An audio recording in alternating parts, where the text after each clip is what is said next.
ဘုံမကြီးတို့လာပြီကြီးတို့တွေကြီးတို့ဘယ်သားကြမှာတော့ ဒီတော့မလို့ညနေတိုင်းမနေ့ကမှလာခဲ့ကြဘူး ဟုတ်ကဲ့ဟုတ်ကဲ့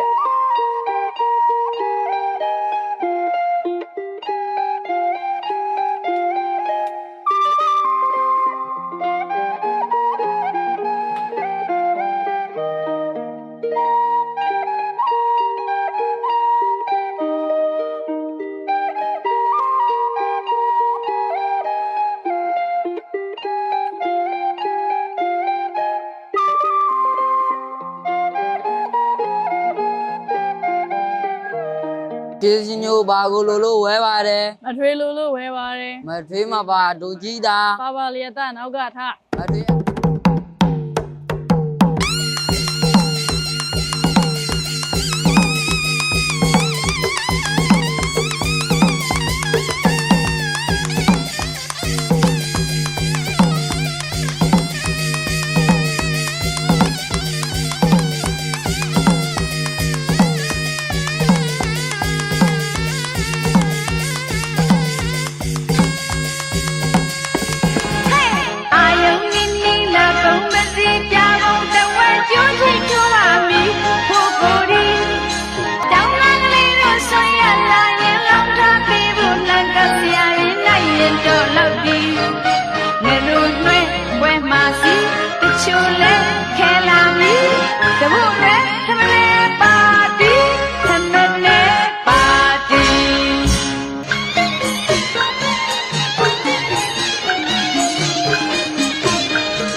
မနေ့ကဆိုရင်12လရာသီပွဲတော်များတွင်တဘူရဲလာကိုကိုစားပြုတဲ့အစားအစာတစ်ခုဖြစ်ပါတယ်ရှင်။ရှင်းနှစ်ပေါင်းများစွာတဲ့ကခုချိန်ထိအောင်လူကြိုက်များတဲ့အစားအစာတစ်ခုဖြစ်ပါတယ်ရှင်။ယနေ့မှာတော့ထမင်းကိုကျမတို့ဒေါ်ကျူနှက်နဲ့ထမင်းမှာမြန်မာနိုင်ငံတွင်ပထမဦးဆုံးအဆင့်မြင့်တင်ထုတ်လုပ်လိုက်ပါတယ်ရှင်။အဆင့်မြင့်ထုတ်ပိုးမှုနည်းပညာကိုအသုံးပြုထားတဲ့အတွက်စားသုံးသူများကိုဘေးဥပဒ်မဖြစ်စေရန်ကြာရှည်ခံအောင်ထုတ်လုပ်ထားပါတယ်ရှင်။ဒေါ်ကျူနှက်နဲ့ထမင်းကိုတစ်နှစ်ပတ်လုံးမှာယူစားသုံးနိုင်ပြီး marketplace ဆိုင်တိုင်းမှာလည်းဝယ်ယူရရှိနိုင်ပါတယ်ရှင်။ရာသီမရွေးစားသုံးနိုင်ပြီးဤဆက်မွေးပြန်လက်ဆက်စေမှာဒေါ်ကျူနှက်နဲ့ထမင်းပါ